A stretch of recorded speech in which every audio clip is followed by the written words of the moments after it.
Que tal? Moi boas tardes. O fiscal xeral do Estado garda silencio, pero a condena a Álvaro García Ortiz por revelación de datos destapou unha enorme tormenta política.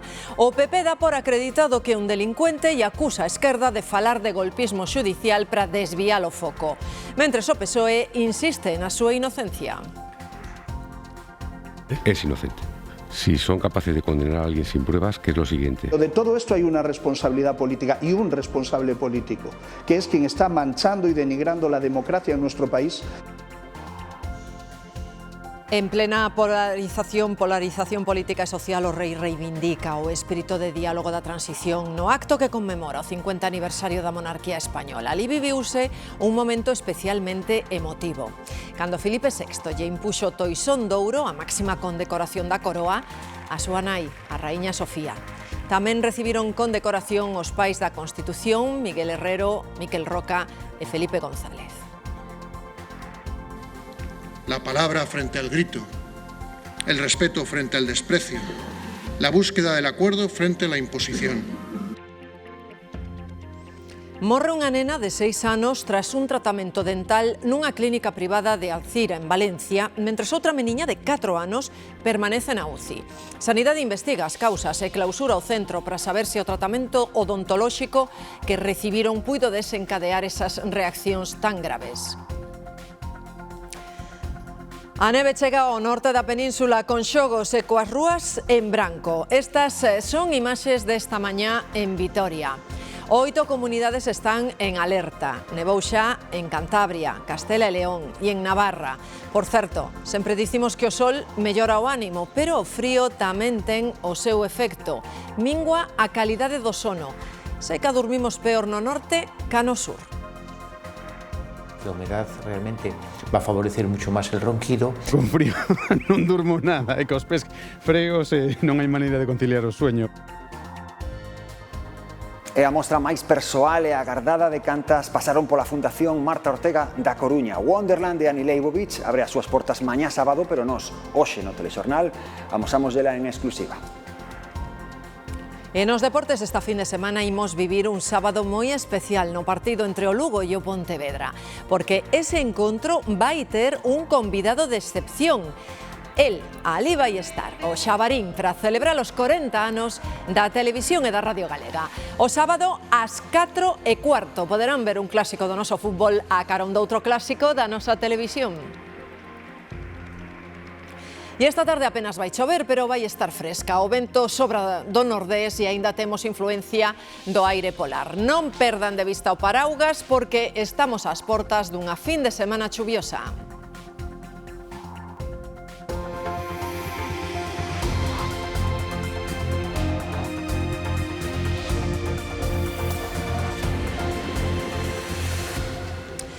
O fiscal xeral do Estado mantén o silencio tras a condena por revelación de segredos. Na Moncloa hai un sentimento de sorpresa e indignación e insisten na inocencia de García Ortiz.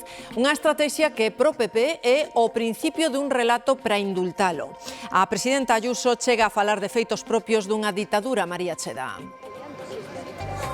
Sí, aínda non escoitamos a Pedro Sánchez porque nas últimas horas tentou evitar as preguntas dos xornalistas, nin vimos tampouco a García Ortiz, pero o goberno insiste na inocencia do fiscal xeral do Estado, malia estar xa condenado. Repiten dúas palabras dende o Executivo: golpe xudicial, algo que está a molestar en moito a maior parte dos xuristas e tamén o principal partido da oposición. Dende o Partido Popular teñeno claro o Executivo, o único que quere é indultar a García Ortiz. E todo isto sen coñecer aínda a sentenza. A única evidencia que hai hoxe é que o fiscal xeral do Estado está condenado, inhabilitado e obrigado a pagar unha multa. Álvaro García Ortiz borrouse a última hora da conmemoración dos 50 anos da monarquía, pero a súa figura estaba moi presente. O ministro de Xustiza sorría cos seus compañeros de gabinete. Xusto detrás, Feijóo departía co alcalde de Madrid. A procesión en Moncloa vai por dentro, a indignación no PP a máis. O goberno insiste en defender a García Ortiz. Es inocente. Inocente, diga o que diga a sentenza. Me sale que lo diga el tribunal. E deixa esta pregunta en voz alta. Si son capaces de condenar a alguien sin pruebas, ¿qué es lo siguiente? Toda a esquerda saiu en tromba contra o Supremo, do que alertan. Quieren de alguna manera colaborar en derribar al gobierno. Para tapar lo que está en el fondo de este asunto, que es la corrupción de la señora Ayuso. No PP elevan o ton. Tenemos un fiscal general del Estado que es un delincuente. A presidenta Ayuso Estos hechos son propios de una dictadura. denuncia feitos propios dunha ditadura e responsabiliza a Pedro Sánchez. El presidente va al choque para que parezca que todo está enfrentado a culpas iguales. Por eso aquí no gana nadie, todos perdemos, porque todo se rompe. Es un paso más hacia el guerracivilismo. En Génova creen que Pedro Sánchez está construindo o relato para poder indultalo. O goberno mentres xa lle busca sustituto a García Ortiz. O novo fiscal xeral debe ser un xurista de recoñecido prestixio con máis de 15 anos de exercicio efectivo na súa profesión. A dúbida está en se García Ortiz agardará pola súa remuda ou abandonará o cargo antes.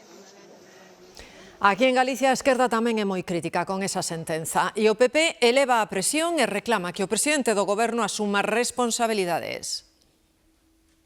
O fallo do Tribunal Supremo non convence os socialistas de Galicia, din que acatan, pero non comparten a decisión xudicial. Non nos parece que este fundamentada nin que teña por agora ningunha explicación, non a coñecemos, e non concorda co que parece evidente despois de ver o xuízo. Non a compartimos. Un fallo, din os nacionalistas, do que non se coñecen aínda os fundamentos xurídicos. Ana Pontón cree que é unha decisión preocupante. Hai xuíces que o que están traballando é para facer política a través dos seus cartos con un único obxectivo que é derrotar a un goberno que ten o aval democrático do Congreso. Dende o Partido Popular exixen responsabilidades políticas. Sabemos que Pedro Sánchez vai a seguir aguantando, pero a pregunta é canto máis teñen que seguir aguantando os españois. E piden a convocatoria de eleccións.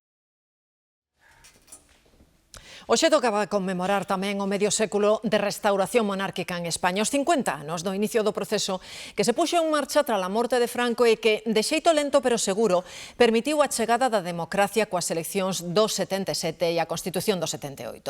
Filipe VI foi o encargado de poñerlle esta mañá en Palacio Real o Toisón de Ouro, o máximo recoñecemento da institución, os dous últimos supervivintes daquela ponencia constitucional, o nacionalista Miquel Roca e o conservador Miguel Herrero. E tamén a raíña Sofía e o expresidente Felipe González.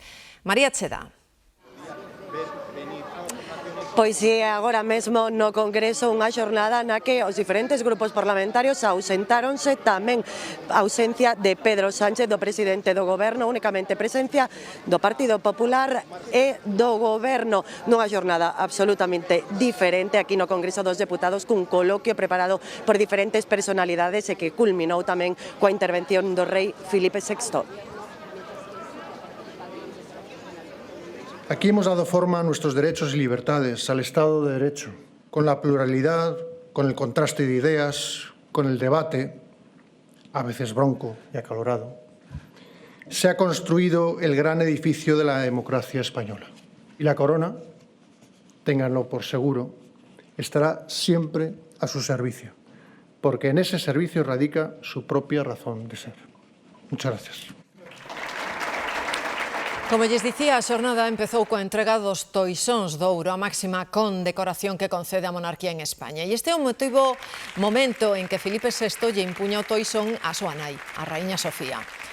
Tamén recibiron a condecoración os pais da Constitución, Miguel Herrero, Miquel Roca e o expresidente Felipe González.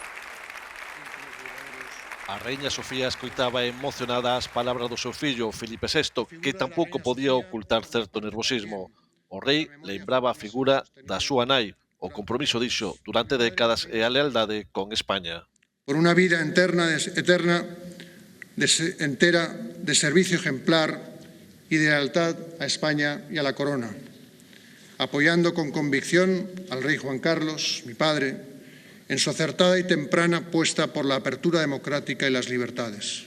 Complicidade entre nai e fillo no momento da imposición do Toisón de Ouro, concedido tamén aos pais da Constitución Miguel Herrero de Miñón e Miquel Roca polos seus esforzos para promover a convivencia e o ordenamento constitucional, e a Felipe González polo seu papel na integración de España en Europa e na comunidade internacional. protagonistas dunha transición na que a monarquía, dixo Filipe VI, abriu paso á democracia, un período no que cada avance estivo precedido de conversas, pactos e concesións.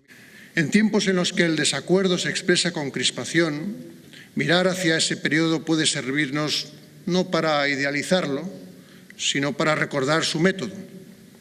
La palabra frente al grito, el respeto frente al desprecio, la búsqueda del acuerdo frente a la imposición. O acto rematou coa familia real saudando a todos os asistentes ao acto, entre eles o presidente da Xunta de Galicia, Alfonso Rueda. O exministro José Luis Ábalos e o que foi o seu asesor Koldo García están citados o próximo xoves no Tribunal Supremo. E a cita é importante, o xuiz que os investiga por presunta corrupción ten que decidir se lles modifica as medidas cautelares. Tanto a Fiscalía Anticorrupción como as acusacións populares que lidera o PP reclaman pros dous o seu ingreso en prisión provisional.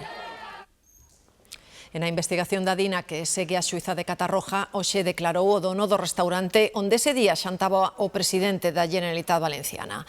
Asegurou ante a xuíza que non escoitou as chamadas de Carlos Mazón. Tamén acudiu a declarar como testemuña o secretario do PP de Valencia e candidato á Generalitat, Juan Francisco Pérez Llorca. E despois de quedar en liberdade con cargos polo caso das máscaras de Almería, hoxe presentou a súa renuncia ao cargo o presidente da Deputación de Almería. Aureliano García di que renuncia para centrarse na súa defensa e mostrar a súa inocencia. García está acusado do cobro de comisións na compra de máscaras durante a pandemia. De matar a súa exmuller diante dos seus fillos en Baiona no ano 2023, acepta 25 anos de prisión. Nos minutiños neste telexornal coñecemos os detalles da vista de conformidade que tivo lugar esta mañá aquí en Vigo. Máis de medio cento de axentes da Policía Nacional e local de aquí de Santiago participaron esta madrugada en dúas redadas sorpresa feitas en dous locais de copas nos que identificaron máis de 100 persoas e outros dous clientes foron detidos. Nuns minutos damos detalles sobre esta operación. Un novo atraso no proxecto leva ata 2035 como pronto a data para que estea listo o tren AVE entre Vigo e o Porto. Os populares galegos reclaman axilidade ao Ministerio. Os socialistas creen que o problema está na parte portuguesa do traxecto e o BNG reparte culpas. Mal estado das vías, escasos servizos e agora un novo retraso na conexión do AVE Vigo-Porto. Este relatorio dos populares galegos ten a súa orixe, din eles, no desleixo de Sánchez con Galicia. Un retraso nas que seguramente moito ten que ver, como non, esa ausencia de orzamentos e, sobre todo, a carencia dunha planificación rigorosa do transporte ferroviario en España. Para o BNG, a liña Vigo-Porto é estratéxica, pero acusa os gobernos do PP e do PSOE de alternarse nos seus incumprimentos. Lamentablemente aquí o que vemos é como as forzas estatais se alternan na discriminación a Galiza. Faino o Partido Popular cando goberna, faino tamén o Partido Socialista. O novo retraso do estudo da saída sur de Vigo sitúa o fin das obras no 2038, 6 anos despois do previsto. No PP creen que o goberno de Sánchez só repite unha excusa, botarlle a culpa ao executivo portugués. Por suposto, sempre lle quedará ao goberno español a excusa de decir que non ve interés no goberno portugués. Seguimos estando moi por debaixo dos tempos que anunciou Portugal. É o goberno de Portugal o que non vai a cumprir o acordo inicial. O AVE reduciría o tempo de viaxe entre Vigo e Porto das 2 horas e media actuais a só 50 minutos. Esta fin de semana hai convocadas protestas en cidades como Madrid ou Barcelona en contra das zonas de baixas emisións nas que están prohibidos os vehículos sen etiqueta medioambiental. Son obrigatorias para todos os municipios de máis de 50.000 habitantes e en España hai aprobadas xa 49. Aquí en Galicia temos as da Coruña e Pontevedra que están xa vixentes. A normativa europea obriga a delimitar zonas de baixas emisións tamén nas das outras 4 cidades galegas, Lugo, Ourense, Vigo, Santiago e Ferrol. Tamén depende de Bruxelas a seguridade dos datos en internet. Seguro que están cansos de aceptar as famosas cookies que cada vez que acceden a unha páxina web aparecen. Na Unión traballan para simplificar ese trámite. María.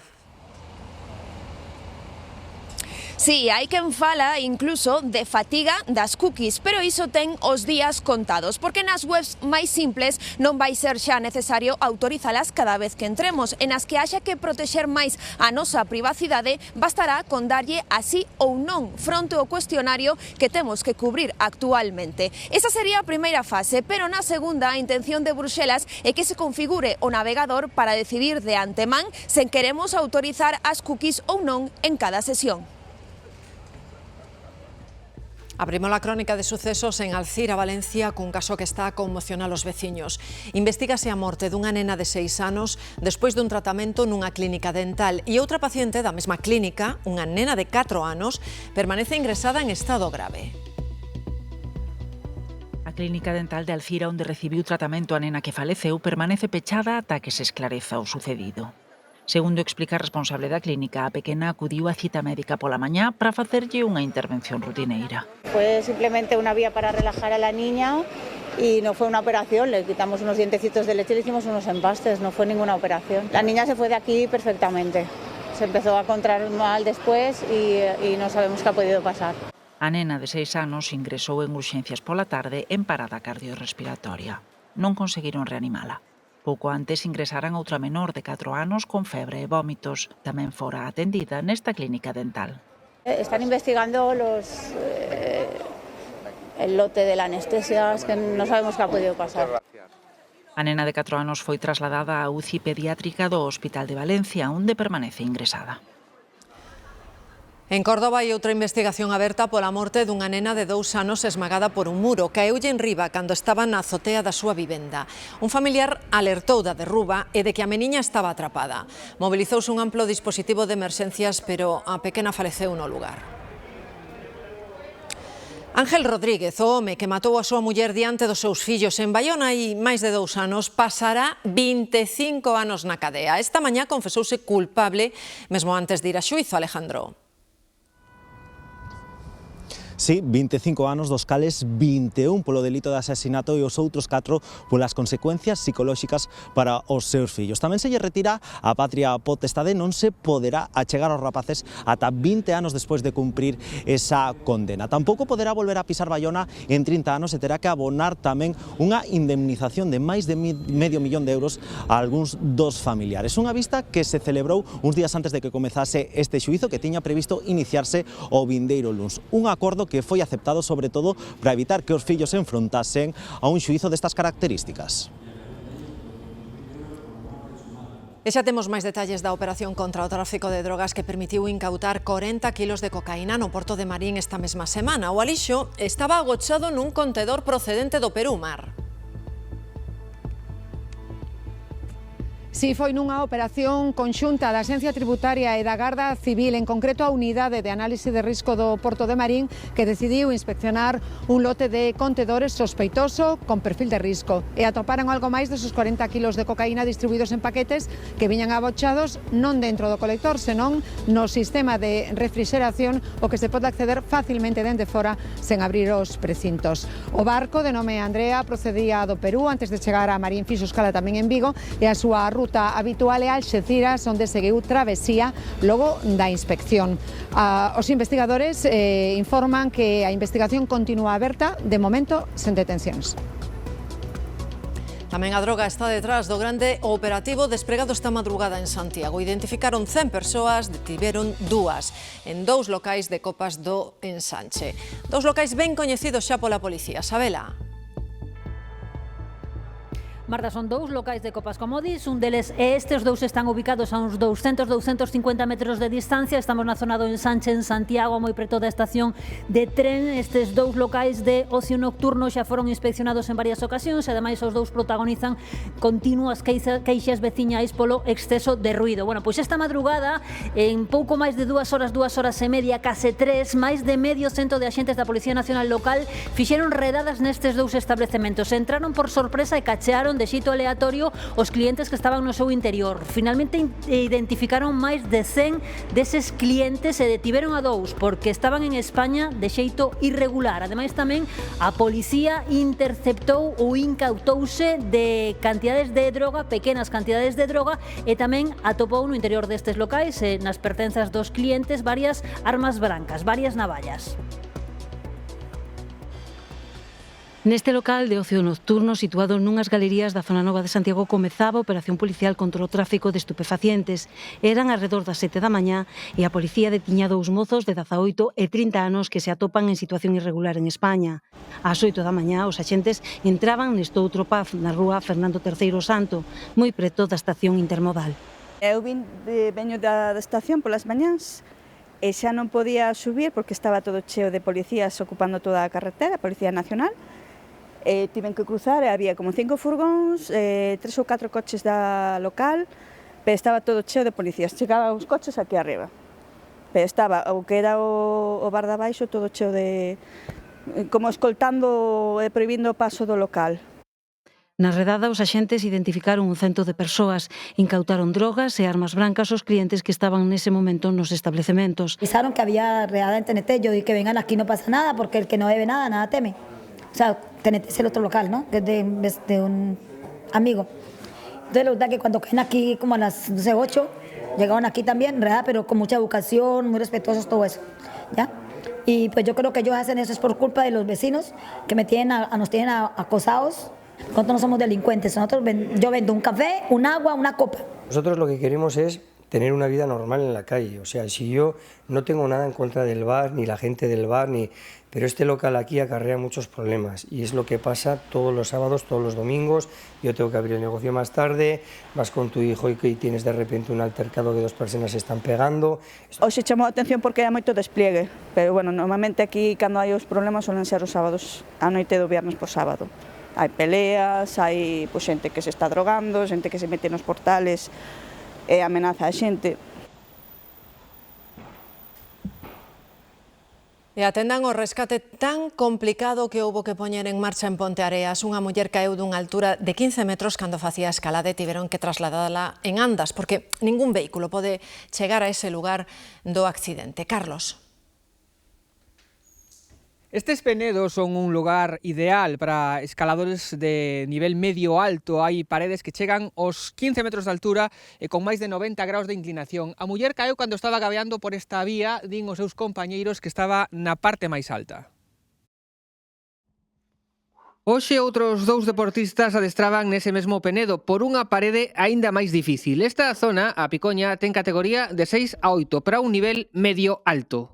E unha zona de escalada de un pouco xa de dificultade, digamos, ¿no? Onde a xente que suele vir ou xa ten un pouco de experiencia ou xa ten unha condición física máis apta para ese tipo de escalada. A deportista ferida tamén ten anos de experiencia. Caeu ata o chan, estaba consciente, pero con dificultades para respirar. Sí, estaba amarrada, según nos comentan os compañeros que estaban con ela facendo o exercicio. Que pasa? Que din que estaban facendo unha maniobra e descoñecen que puido pasar para que se pudera soltar desa maneira. Ata aquí non poden chegar coches, así que os bombeiros tiveron que levar a muller en andas ata a estrada. Chámase a maniobra do puente, movela todos a vez. Manda o que está na cabeza da vítima, ele é o que inicia a maniobra, temos que ter cuidado de movela todos a vez para non agravar as lesións que ten. A escaladora duns 50 anos está no hospital. Ingresaron na UCI. Nos accesos á cidade de Lugo, un accidente de tráfico deixou esta mañá un morto, un home de 82 anos, e hai 2 mulleres feridas, unha de gravidade. O coche en que viaxaba o falecido primeiro bateu de lado contra un camión e logo de fronte contra outro vehículo. Pasaban uns minutos das 8 da mañá cando se recibe o aviso no 112. Os que o viron alertaban xa da súa gravidade. Unha persoa atrapada e 3 coches implicados. Chegou unha clienta sobre as 8 da mañá moi temblorosa porque dicía que había unha persona atrapada, que era un accidente moi grave aí, e ao pouquinho xa chegou outro cliente dicindo que parecía que había un fallecido. Segundo informou Tráfico, o coche do falecido primeiro raspou contra un camión e logo bateu frontalmente contra un coche. O conductor faleceu no acto e a súa acompañante resultaba ferida grave. Tamén resultaba ferida, aínda que leve, a moza do coche contra o que bateu. E o condutor do camión resultaba ileso. O despiste sainos na carretera é o que pasa. Nada que pises o lado contrario. O accidente provocou longas retencións de tráfico. A esa hora moitos ían aos seus postos de traballo e houbo que buscar vías alternativas. Porque, ya digo, estaba cortado en ambas direcciones, tanto dirección Lugo-Orense como Orense-Lugo. O accidente foi nun tramo de curvas onde xa houbo outros accidentes. Unha zona peligrosa porque é unha curva con bajada e cando está helada. Hoxe a mí coincidiu tamén como xou algo e choveu e tal. Ata o lugar desprazáronse varias patrullas de tráfico, os bombeiros e emerxencias sanitarias. Uns 6.000 galegos afectados por erros de fabricación dos vehículos de Stellantis van poder acollerse ás medidas de compensación que agora lles ofrece a multinacional. Foron 2 anos de denuncias. Agora a empresa vai reembolsar os gastos de taller dos vehículos cun motor Puretec defectuoso e tamén lles ofrece unha ampliación da garantía.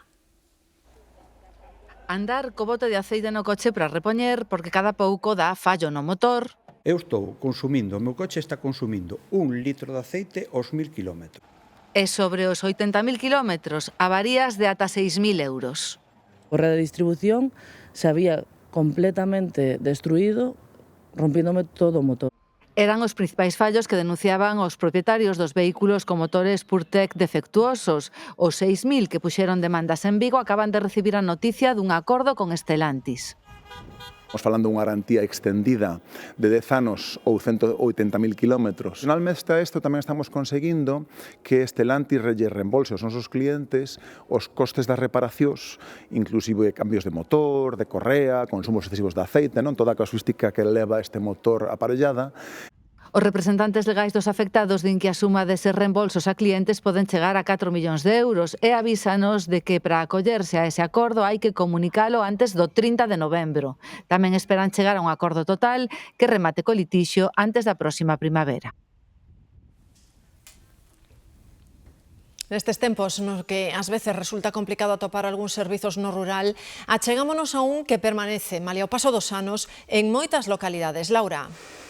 A perruquerías como esta en Raíz de Veiga chegan cada semana alrededor de 20 persoas, moitas dende hai anos, e malia que non todas son de aquí, non dubidan en desplazarse cando é preciso. Agradecen, din, a cercanía no trato, os prezos competitivos e a posibilidade de acceder a un servizo que saben cada vez máis escaso nas zonas rurais. Berta abriu o seu salón de peiteado hai 20 anos. Conta que moi noviña, embarazada da súa primeira filla. Di que malia as dificultades non cambia o rural pola cidade. Senón os povos estanse acabando. E aquí tiñamos o supermercado, pechou, había outro bar, pechou tamén. Estamos cada vez menos negocios. Os horarios aquí semellan orientativos porque na medida do posible tenta que ninguén quede sen atender. Teño moita xente que non pode desplazarse, entonces vou a casa e atendo na casa.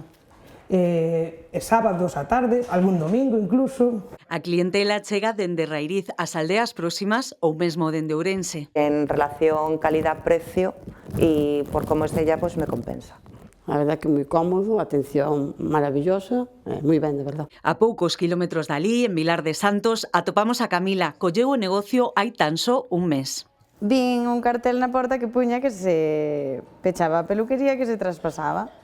E aí que estou, fai un mesiño que abrín, mudeime de Ourense, vime a vivir aquí para o pueblo, que teño unha casiña tamén, pois aquí dándolle vida ao rural. Conta que dende que abriu non lle faltaron clientes, tampouco fora destas paredes, no servizo a domicilio. É moi importante, ao final, pois a mí tamén me reconforta moito poder axudarlles, vai. E malia levar pouco tempo no negocio, di que ve o futuro con optimismo. Que a xentiña este contenta comigo, que aquí sea a miña vida, vaya. As dúas coidan ter acertado coa súa decisión e contribuir desta maneira a darlle vida ao noso rural.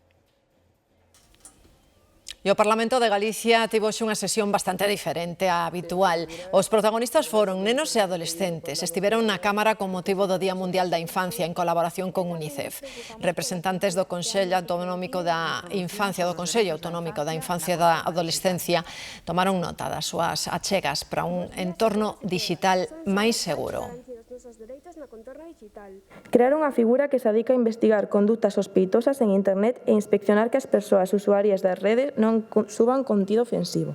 Tamén é necesario apoio psicolóxico, tanto para as vítimas como para quen acosa. E, por último, formación das consecuencias do abuso do internet, tanto para o profesorado como para os nenos, nenas, adolescentes e as familias dos mesmos. Así, comprometémonos a respectar a todas as persoas na contorna digital.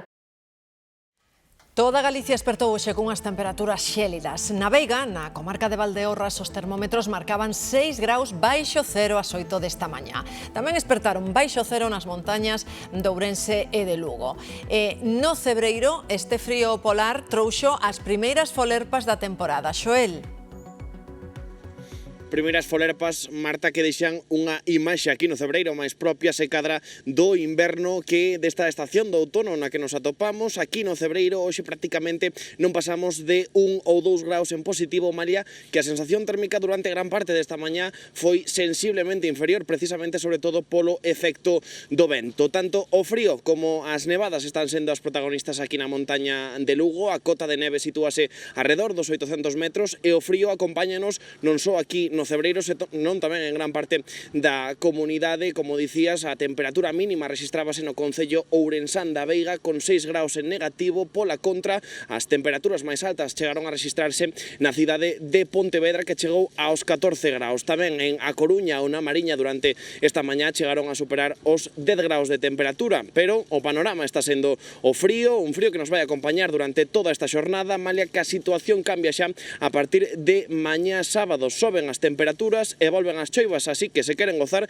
desta imaxe do Cebreiro completamente nevado de Ensepresa, unha imaxe tamén que está convencendo e gustando aos peregrinos. Para inicios de noviembre la verdad es que sí que ha nevado bastante. Frío, va a ser lindo, maravilloso. Muy lindo, muy lindo. Es una ventaja venir en esta época. Sé que es frío, pero es muy lindo. Estamos encantadas. This is the most beautiful it's been. Otra visión diferente del camino, ¿no? Lluvia, sol, viento y ahora nieve. O temporal de neve asociado á masa de frío ártico está afectando con moita máis intensidade as comunidades da Cordillera Cantábrica. A EMET mantén en aviso laranxa e amarelo as zonas montañosas de Euskadi, Navarra, Cantabria e Castela León. As precipitacións están complicando sobre todo as comunicacións entre a meseta e a costa e obrigaron a cortar a primeira hora da mañá unha vía de alta capacidade entre Navarra e o País Vasco. A ver, la A15 han dicho que está cortada, pero bueno, que por la mañana, a ver si deja de nevar y se empieza a limpiar un poco todo. A neve deixouse ver en capitais como Burgos, Vitoria ou Pamplona, pero onde se nota de verdade por riba da cota dos 400 ou 500 metros, onde se poderían chegar a acumular capas de ata 20 centímetros. Nestas zonas estableceron restriccións para a circulación de tráfico pesado e a obriga de levar cadeas para outro tipo de vehículos, e recoméndase non viaxar se non é imprescindible. Manta, chimenea y puchero. Agárdase que as nevaradas se manteñan só nesta xornada de venres e as temperaturas xa vayan recuperando os valores habituais desta época durante a fin de semana. Este tempo tamén complica o de dormir ben, sobre todo se temos ao carón alguén que ronca pola noite. O frío e a humidade empeoran as apneas do sono. Esta imaxe é típica do inverno galego. Chove, fai frío e a humidade cala nos usos. Pero o que moitos non saben é que este clima tan noso, ademais de roubarnos o sol, tamén pode afectar o sono. Eu non dormo moito nunca, pero non me influe o frío. Ou creo que non.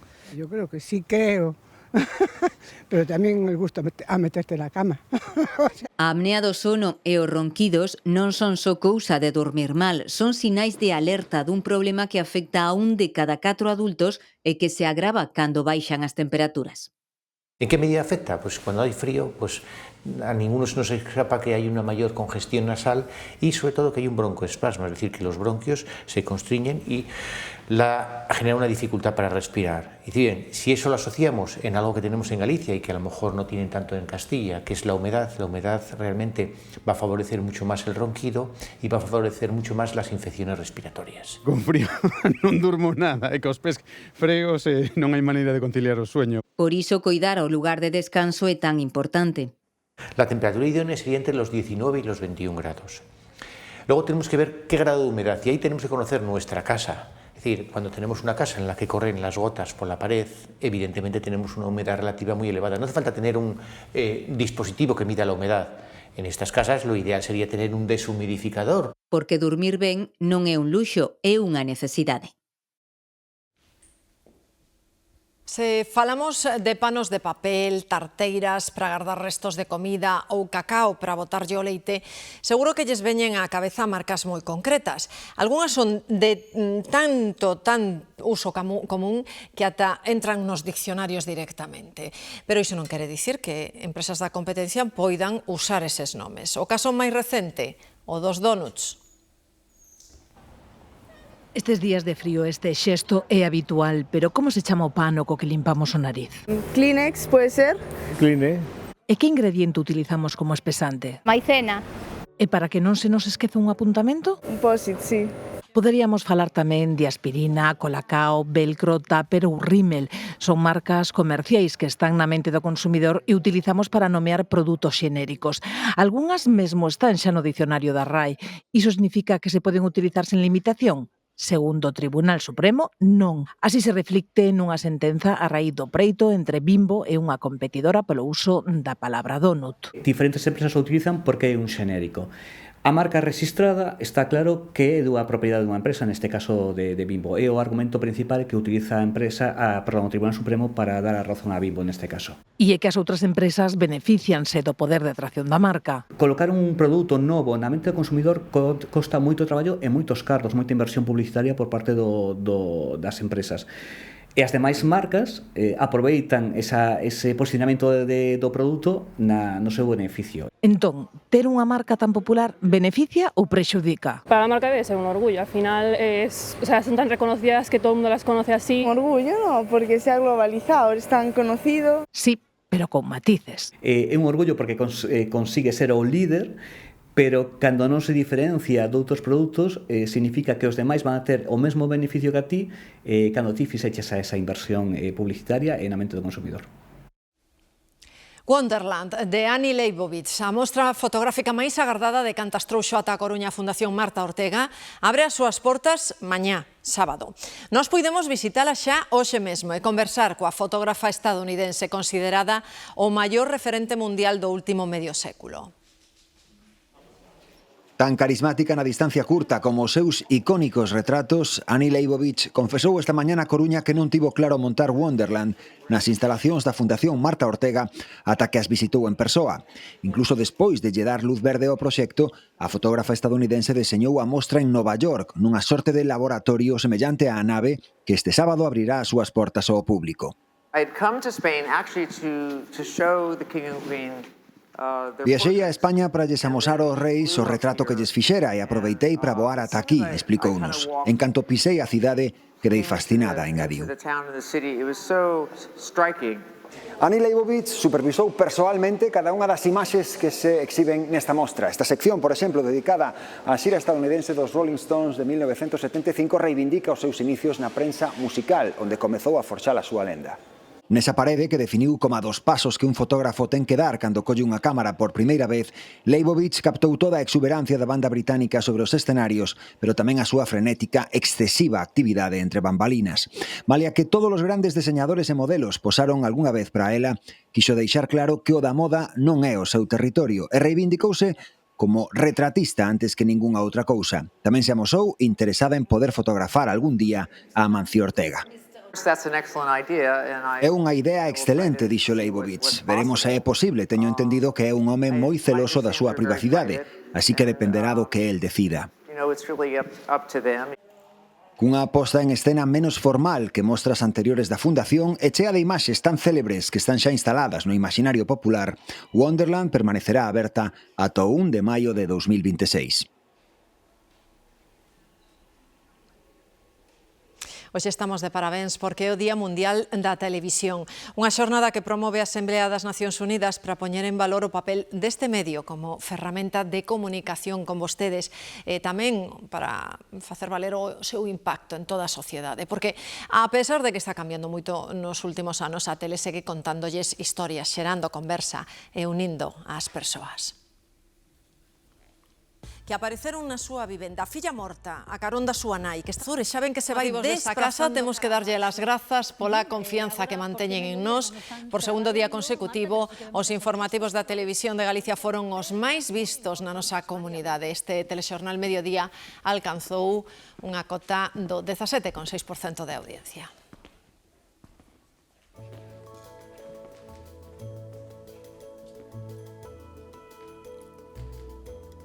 Uns telexornais nos que tamén lles contamos que o que pasa fora deste plató. Miramos logo, grazas ás nosas cámaras que poden consultar en directo, imos ata Coruña. Agora mesmo ceo despexado 13 grados, ollo porque volverá ese vento intenso, diso falaremos nun anaco, e aquí teñen esta imaxe de Lugo da cidade que abriu con néboas, con temperaturas moi baixas, menos 1 grau, e agora mesmo os termómetros non soben 2,9. Continuamos aínda con algo dese aire frío que nos afecta, por iso as temperaturas máximas están cativeiras, 15 graus en Pontevedra, será a máxima que rexistremos hoxe. É unha xornada que marca a súa identidade, pois por esa luminosidade, sobre todo canto máis ao sur, ese norte frouxiño de momento. O vento será protagonista esta fin de semana xunto coa chuvia, que sí, volve parar en Galicia.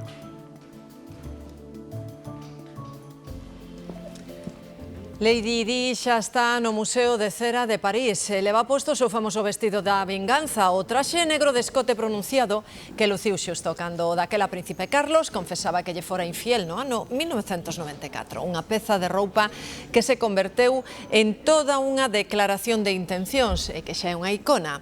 A figura da princesa de Gales está a causar sensación polo seu realismo. Thank you very much indeed. Congratulations. Thank you.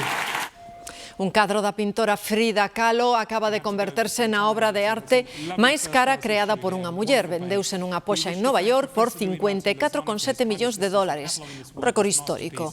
É este autorretrato de 1940 que reflexiona sobre a dor, a morte e o mundo dos soños, temas recorrentes da artista mexicana.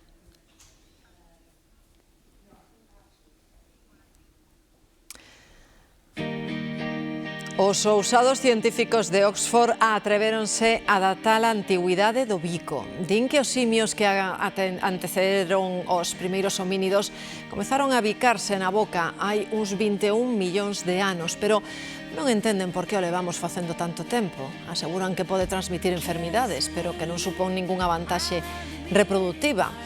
Deixemos os científicos buscando a súa xustificación evolutiva ao bico e desfrutemos deles na pantalla e na vida real. Boa fin de. Ata o luns.